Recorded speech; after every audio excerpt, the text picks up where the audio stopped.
ஆட்சி பொறுப்பை ஏற்ற அண்ணா சரித்திர முக்கியத்துவம் வாய்ந்த மசோதா ஒன்றை தமிழக சட்டமன்றத்தில் 1967 ஜூலை மாதம் 18ஆம் தேதி தாக்கல் செய்தார். மெட்ராஸ் ஸ்டேட் என்று அழைக்கப்பட்டு வந்ததை மாற்றி அனைத்து மொழிகளிலும் தமிழ்நாடு என்று அழைக்கும் மசோதாதான் அது. இந்த பெயரை மாற்றவே சங்கரலிங்கனார் என்பவர் உண்ணாவிரதம் இருந்து உயிர் நீத்தார்.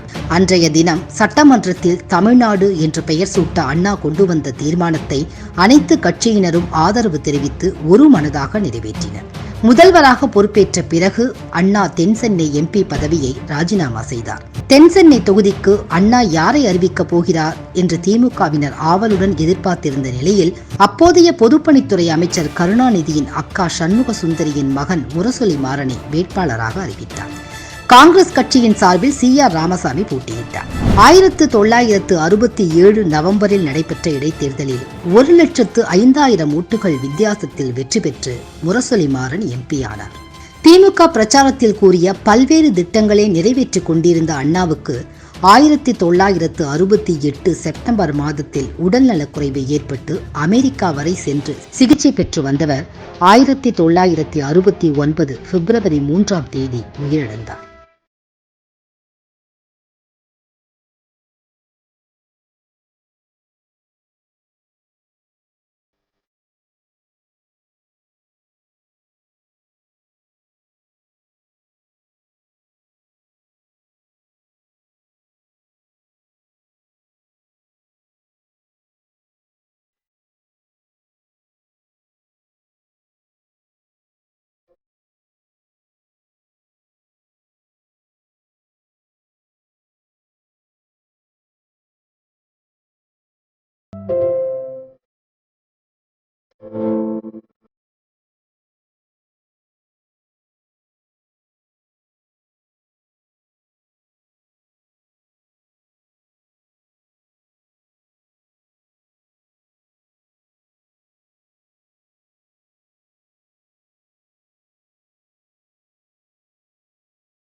முதலமைச்சராக இருந்த அண்ணா மறைந்ததை அடுத்து அவருக்கு அடுத்த இடத்தில் இருந்த நெடுஞ்செழியன் தற்காலிக முதலமைச்சராக பொறுப்பேற்றார்.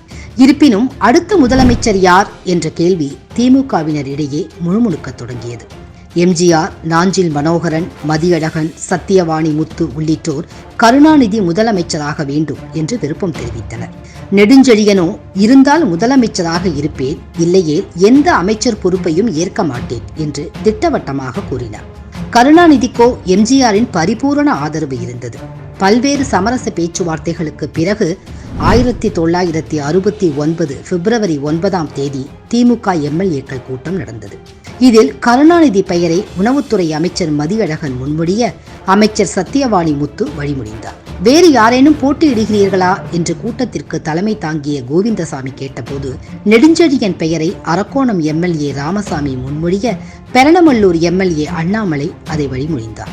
பின்னர் நெடுஞ்செழியன் எழுந்து புதிய தலைவர் போட்டி இல்லாமல் தேர்ந்தெடுக்கப்பட வேண்டும் என்பதால் நான் போட்டியிடவில்லை, போட்டியில் இருந்து விலகிக் கொள்கிறேன் என்று அறிவித்தார். இதனையடுத்து கருணாநிதி ஒரு மனதாக தேர்ந்தெடுக்கப்பட்டு பிப்ரவரி 10ஆம் தேதி முதலமைச்சராக பதவியேற்றார். அவருடன் நெடுஞ்செழியன் நீங்களாக பழைய அமைச்சர்களுடன் சேர்த்து புதிய அமைச்சர்களாக பாவு சண்முகம், சீபா ஆதித்தனார், KV சுப்பையா, OB ராமன் ஆகியோரும் பதவியேற்றுக் கொண்டனர். 1969ஆம் ஆண்டு ஜூலை 26ஆம் தேதி திமுக பொதுச் செயலாளர் பதவிக்கு உட்கட்சி தேர்தல் நடக்க இருந்தது. அதில் பொதுச் செயலாளராக இருந்த நெடுஞ்செழியன் மீண்டும் போட்டியிடுவதாக அறிவித்தார். ஆனால் திமுகவின் மற்ற மூத்த நிர்வாகிகள் முதலமைச்சர் ஒருவரும் பொதுச் செயலாளர் வேறு ஒருவரும் இருப்பது கட்சிக்கும் ஆட்சிக்கும் சரிப்பட்டு வராது என்று கருத்து தெரிவித்தனர். இதை கேட்ட நெடுஞ்செழியன் கடும் அதிர்ச்சி அடைந்து அறிக்கை விட்டார். இந்த அறிக்கைக்கு பதிலளித்த கருணாநிதி பொதுச் செயலாளர் பதவிக்கு போட்டியிடாமல் அமைச்சர் பதவியை ஏற்றுக்கொள்ளுங்கள் என்று நெடுஞ்செழியனை வற்புறுத்தினார். இதனையடுத்து ஒரு சமரச தீர்வை மற்ற நிர்வாகிகள் கூடி உருவாக்கினார்கள். திமுகவில் அதுவரை இருந்த அவைத்தலைவர் என்ற பதவியை தலைவர் என்று மாற்ற முடிவானது. இதன்படி கட்சியின் முக்கிய பணிகளை தலைவரும் பொதுச் செயலாளரும் கலந்து பேசி முடிவெடுத்து அறிவிப்பார்கள் என்று தீர்மானம் நிறைவேற்றப்பட்டது. ஆட்சியில் சுகாதாரத்துறை அமைச்சராக நெடுஞ்செழியன் பதவியேற்றார். இப்படி தமிழக அரசியல் நகர்ந்து கொண்டிருக்க டெல்லி காங்கிரஸில் முட்டல் மோதல் உருவாகியது. பேசாத பொம்மை என்று எதிர்க்கட்சிகளால் வர்ணிக்கப்பட்ட இந்திரா காந்தி இரண்டாவது முறையாக பிரதமராக பதவியேற்றதும் மன்னர் மானியம் ஒழிப்பு, வங்கிகளை தேசியமயமாக்குவது என்று பல அதிரடி திட்டங்களை கொண்டு வந்தார். இதனால் காங்கிரஸ் மூத்த தலைவர்கள் மொரார்ஜி தேசாய், நிஜலிங்கப்பா, காமராஜர் உள்ளிட்ட தலைவர்களுடன் கருத்து வேறுபாடு ஏற்பட்டது. உச்சகட்டமாக குடியரசுத் தலைவராக இருந்த ஜாகிர் உசேன் உயிரிழந்ததை தொடர்ந்து அடுத்து வந்த குடியரசுத் தலைவர் தேர்தலில் காங்கிரஸ் கட்சி சார்பில் நீலம் சஞ்சீவி ரெட்டி வேட்பாளராக போட்டியிட சுயேட்சையாக நிற்கும் பிவி கிரியை ஆதரிக்கும் வகையில் இந்திரா காந்தி காங்கிரஸ் MP MLAக்கள் தங்கள் மனசாட்சிப்படி வாக்களிக்க வேண்டும் என்று கூறினார். இதனையடுத்து காங்கிரஸ் உடைந்தது. நிஜலிங்கப்பா தலைமையில் ஸ்தாபன காங்கிரஸ் என்றும் இந்திரா காந்தி தலைமையில் இந்திரா காங்கிரஸ் என்றும் 2 அணிகள் உருவாகின. இதனால் பாராளுமன்றத்தில் இந்திரா காந்தி பெரும்பான்மை இழந்தார். பிற கட்சிகளின் தயவில் ஆட்சி நடத்த வேண்டிய சூழ்நிலை உருவானது. இதனையடுத்து தான் நினைக்கும் திட்டங்களை நிறைவேற்ற தனி பெரும்பான்மையுடன் கூடிய ஆட்சியே தமக்கு சரி என்று நினைத்த இந்திரா ஆட்சியை கலைத்தார். விளைவு 1972ஆம் ஆண்டு வரவேண்டிய பாராளுமன்ற தேர்தல் ஓராண்டு முன்னதாக 1971 வந்தது. இரண்டாக உடைந்த காங்கிரஸில் ஸ்தாபன காங்கிரஸை தமிழகத்தில் தலைமை தாங்கியவர் காமராஜர். இந்திரா காங்கிரஸில் சி. சுப்பிரமணியன், பக்தவச்சலம், மோகன் குமாரமங்கலம் உள்ளிட்டோர் இருந்தனர். அதே சமயத்தில் தமிழகத்தில் ஆட்சி செய்து கொண்டிருந்த திமுக மீது பெரிய அளவில் அதிருப்தி ஏதும் இல்லாததால் இப்போது தேர்தலை சந்தித்தால் நல்லது என்று முதலமைச்சராக இருந்த கருணாநிதி நினைத்தார். இதனையடுத்து திமுக மூத்த நிர்வாகிகள் கூடி விவாதித்து சட்டமன்றத்தையும் கலைத்துவிட்டு தேர்தலை சந்திக்கலாம் என்று முடிவெடுத்தனர். இதனைத் தொடர்ந்து ஆளுநரை சந்தித்து கருணாநிதி சட்டமன்றத்தை கலைக்க கடிதம் கொடுத்தார். 1971 ஜனவரி 5ஆம் தேதி தமிழக சட்டமன்றம் கலைக்கப்பட்டது. தேர்தல் வேலைகள் களை கட்டி கொண்டிருந்த நேரத்தில் சேலத்தில் மூட நம்பிக்கை ஒழிப்பு மாநாடு நடத்துவதாக பெரியார் அறிவித்தது திமுகவிற்கு தர்ம சங்கடத்தை கொடுத்தது. இந்து மதத்தை கேலி செய்யும் வகையில் மாநாடு நடத்தும் பெரியாருக்கு சேலம் ஜனசங்கத்தினர், அதாவது அன்றைய பாஜகவினர் எதிர்ப்பு தெரிவித்து கருப்பு கொடி காட்ட அரசிடம் அனுமதி கேட்டிருந்தனர். இதற்கு ஒரு பகுதியை ஒதுக்கி அங்கிருந்து கருப்பு கொடி காட்டும்படி அனுமதி கொடுக்கப்பட்டிருந்தது. திட்டமிட்டபடி ஊர்வலம் நடந்து கொண்டிருந்தது. அப்போது யாரோ ஒருவர் செருப்பை ஊர்வலத்தில் வீச அதனை எடுத்து திக தொண்டர் ஒருவர் ராமனின் படத்தை செருப்பால் அடித்தார். இதனால் தமிழகத்தில் பெரும் பரபரப்பு உருவானது. திமுக கூட்டணிக்கு பெரியார் ஆதரவு கொடுத்து கொண்டிருந்த சமயம் என்பதால் இந்த விவகாரம் திமுக கூட்டணிக்கு மேலும் நெருக்கடியை உருவாக்கியது. ராமனை செருப்பால் அடித்தவர்களுக்கா உங்கள் ஓட்டு என்று ஸ்தாபன காங்கிரஸ் பிரச்சாரம் செய்தது. கடந்த தேர்தலில் எம்ஜிஆர் சுடப்பட்டது பெரிய விவாதமான நிலையில் தற்போது ராமன் விவகாரம் விவாதமானது.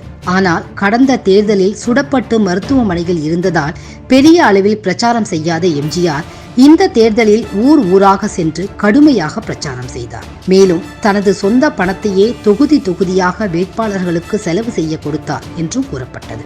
பல ஊர்களுக்கு எம்ஜிஆரை பார்க்க வேண்டும் என்ற ஆவலில் மக்கள் கடலென கூடினர். திமுகவிற்காக எம்ஜிஆர் சூறாவளி பிரச்சாரம் செய்து கொண்டிருக்க காமராஜர் காங்கிரசிற்காக நடிகர் திலகம் சிவாஜி பிரச்சாரம் செய்தார். அப்போது எம்ஜிஆர், சிவாஜி இருவரும் பிரச்சார கூட்டத்தில் ஒருவரை ஒருவர் தனிப்பட்ட முறையில் தாக்கி பேசினார்கள். பின்னர் 2 கட்சிகளிலும் உள்ள பெரிய தலைவர்கள் தலையிட்டு ஒருவரை ஒருவர் தாக்கி பேசுவதை தவிர்க்கும்படி கேட்டுக்கொண்டதை அடுத்து இருவரும் தாக்கி பேசுவதை கைவிட்டனர்.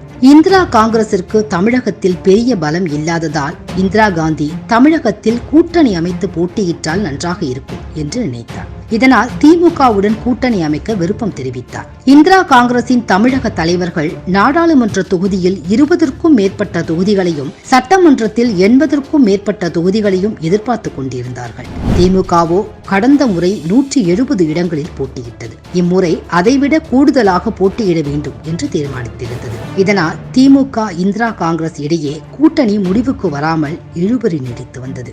கூட்டணி முடிவுகள் ஏற்படாமல் இருந்த நேரத்தில் திடீரென இந்திரா காங்கிரஸ் வேட்பாளர் பட்டியலை சி. சுப்பிரமணியம் வெளியிட்டார்.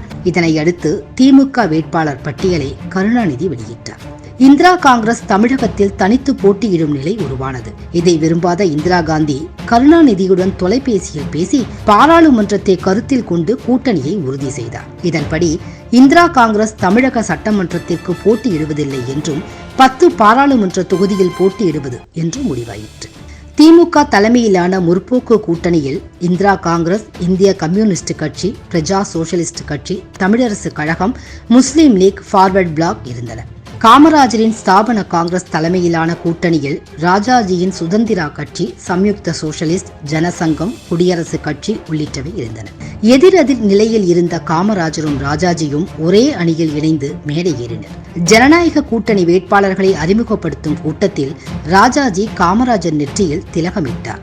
எப்படியும் மத்தியில் இந்திராவையும் மாநிலத்தில் திமுகவையும் வீழ்த்த வேண்டும் என்று ராஜாஜியும் காமராஜரும் கங்கணம் கட்டி கொண்டிருந்தனர். பல கருத்து கணிப்புகளும் ராஜாஜிக்கும் காமராஜருக்கும் சாதகமாகவே வந்து கொண்டிருந்தன. திமுகவை வீழ்த்த வேண்டும் என்று களமிறங்கிய காமராஜரோ சட்டமன்றத்திற்கு போட்டியிடாமல் நாகர்கோவில் நாடாளுமன்ற தொகுதியில் எம்பிக்கு போட்டியிட்டார். 1971 தேர்தல் வாக்குப்பதிவு முடிந்து வாக்குகள் எண்ணப்பட்டு முடிவுகள் அறிவிக்கப்பட்ட போது தேர்தல் முடிவு காமராஜருக்கு பேரதிர்ச்சியாக இருந்தது. காங்கிரஸ் எதிர்ப்பு அலை வீசிய கடந்த தேர்தலில் கூட 50 சட்டமன்ற தொகுதிகளில் காங்கிரஸ் வெற்றி பெற்றது. ஆனால் 1971 தேர்தலில் 18 இடங்களில் மட்டுமே ஸ்தாபன காங்கிரஸ் வெற்றி பெற்றிருந்தது. திமுக தமிழகத்திலும் அவர்கள் கூட்டணியில் உள்ள இந்திரா காங்கிரஸ் நாடு முழுவதும் அதிரி புதிரியான வெற்றியை பெற்றிருந்தது. தமிழகத்தில் 201 சட்டமன்ற தொகுதிகளுக்கு போட்டியிட்ட திமுக 183 இடங்களில் வெற்றி பெற்றிருந்தது. ஸ்தாபன காங்கிரஸ் 15 இடங்களிலும், சுதந்திரா கட்சி 6 இடங்களிலும் வெற்றி பெற்றிருந்தது. கருணாநிதி சைதாப்பேட்டை தொகுதியிலும், எம்ஜிஆர் பரங்கிமலை தொகுதியிலும் பெருவாரியான வாக்குகள் வித்தியாசத்தில் வெற்றி பெற்றிருந்தனர். அதே சமயம் நாடு முழுவதும் இந்திரா காங்கிரஸ் 350 இடங்களில் வெற்றி பெற்றிருந்தது. இந்திரா காந்தி அசுர பலத்துடன் மத்தியில் ஆட்சி அமைத்தார். இந்த வெற்றிக்கு பிறகு திமுக தலைவர் கருணாநிதி வெளியிட்ட அறிக்கையில் உறவுக்கு கை கொடுப்போம், உரிமைக்கு குரல் கொடுப்போம் என்ற கொள்கையுடன் மத்திய அரசுடன் எங்கள் தொடர்பு இருக்கும் என்று கூறினார். தமிழகத்தில் யார் யாருக்கு அமைச்சர் பதவி என்பது குறித்து திமுக மூத்த தலைவர்கள் ஆலோசனையில் ஈடுபட்டனர். அப்போது பரங்கிமலை தொகுதியில் வெற்றி பெற்றிருந்த எம்ஜிஆர் கருணாநிதியை சந்தித்து தனக்கு சுகாதாரத்துறை அமைச்சர் வேண்டும் என்று கேட்டார். அதற்கு கருணாநிதி, அமைச்சராக உள்ளவர் நடிக்க சட்டத்தில் இடமில்லை, நீங்கள் அமைச்சரானால் நடிப்பதை கைவிட வேண்டும் என்று கூறினார். அதற்கு எம்ஜிஆர், சட்டத்தை திருத்த ஏதாவது வழி இருக்குமா என்று கேட்டார். சட்டத்தை திருத்த வழியில்லை என்று சட்ட ஆலோசகர்கள் சொல்லுகிறார்கள் என்று கருணாநிதி தெரிவித்தார். இதையடுத்து அமைச்சர் பதவி கேட்டு வலியுறுத்தாமல் அமைதியாக இருந்துவிட்டார் எம்ஜிஆர். இந்த அமைதியே திமுக ஆட்சி அமைத்து 20 மாதங்களுக்கு பின்னால் எரிமலையாய் வெடிக்க ஆரம்பித்தது. ஒரு வழியாக திமுக அமைச்சரவை பட்டியல் முடிவானது. இரண்டாவது முறையாக தமிழக முதலமைச்சராக கருணாநிதி 1971 மார்ச் 15 பதவியேற்றார். அவருடன் நெடுஞ்செழியன், அன்பழகன், சாதிக் பாட்சா, சீபா ஆதித்தனார், அன்பில் தர்மலிங்கம், பன்ருட்டி ராமச்சந்திரன் உள்ளிட்ட 13 பேர் பதவியேற்றனர். கடந்த ஆட்சியில் அமைச்சராக இருந்த KA மதியழகன் இந்த ஆட்சியில் சபாநாயகராக தேர்வு செய்யப்பட்டிருந்தார். திமுக ஆட்சியை பிடித்தாலும் தனக்கு அமைச்சர் பதவி கிடைக்கவில்லை என்று திமுக பொருளாளராக இருந்த எம்ஜிஆர் அதிருப்தியுடன் இருந்தார். திமுகவில் பெரும் வெடிப்பை உருவாக்கி மற்றொரு கட்சி உதிப்பதற்கு ஆயத்தமானது திமுகவின் இந்த தேர்தல் வெற்றி. மேலும் தமிழகத்தில் ஸ்தாபன காங்கிரஸ் வீழ்ச்சி, சட்டமன்ற தேர்தலில் இந்திரா காந்தி போட்டியிடாமல் போனது போன்ற காரணங்களால் காங்கிரஸ் செல்வாக்கு மொத்தமாக சரிய இந்திரா காந்தி வித்திட்டார்.